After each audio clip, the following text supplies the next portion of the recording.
Good evening, viewer. Welcome to our Glory Globe TV. Here's the breaking news from China. Yes, China's first few months of reopening to the world has not gone as planned for global business. In recent weeks, a slew of blue chip firms have pointed to a patchy recovery in the world's second largest economy, forcing some executives to warn of slower than expected growth. Last week, Estee Lauder suffered its biggest daily stock drop on record after slashing its sales outlook, setting pressures in China and elsewhere in Asia. Starbucks and Qualcomm have also flagged uncertainties related to the country, which is a top market for both. Beijing abandoned its zero COVID policy in December and scrapped long-standing quarantine requirements for international arrivals in January, ending restrictions that had isolated its economy. The welcome, if abrupt, policy U-turn led to hopes that China could help probe global growth as it had before the pandemic. Its latest headline GDP growth offered some encouragement, but there are also fresh concerns such as the job market for younger people and the possibility of deflation. Shehzad Qazi, Chief Operating Officer of data and advisory firm China Beckbook, said many analysts on Wall Street had overestimated the pace of the country's recovery. The idea was that as soon as the zero COVID policy would be over, the Chinese households and consumers would just go berserk, spending the vast amounts of money that they had been saving up over the zero COVID and the lockdown period. This was wrong, he told CNN. In a way that was essentially setting up for disappointment.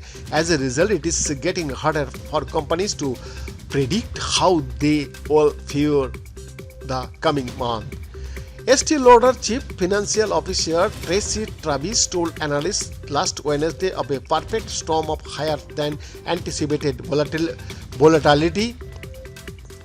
Both global external headwinds and uncertainties surrounding the timing and pace of recovery from the COVID-19 pandemic, primarily in China and Asia travel retail, were weighing on the company, she said. The company, which got 34% of its total sales from China in the last fiscal year, now expects sales to fall between 10% and 12% for the fiscal year ending in June compared to the year before. Shares of the beauty giant, home to brands such as Chinique and Bobbi Brown, plunged more than 17% in New York last Wednesday. Starbucks warned last Tuesday that sales growth in China was starting to cool and likely would continue that trajectory over the next 6 months.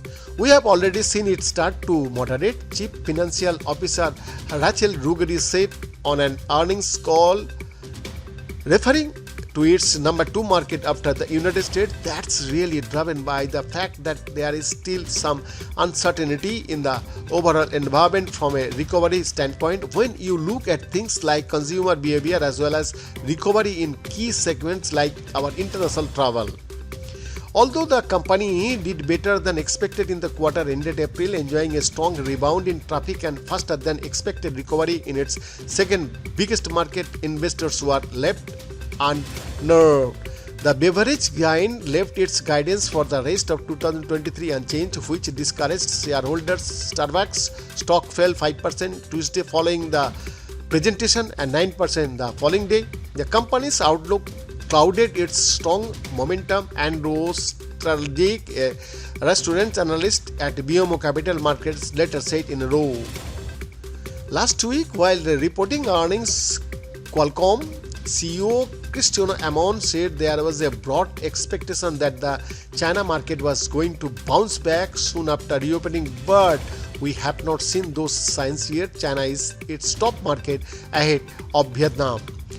Procter & Gamble, the world's largest consumer products group, said it was still waiting for further recovery as some Chinese consumers appear to be worried about going out and returning to normal life. On an earnings call, CEO John Moeller said a recent visit to the country had left him cautiously optimistic.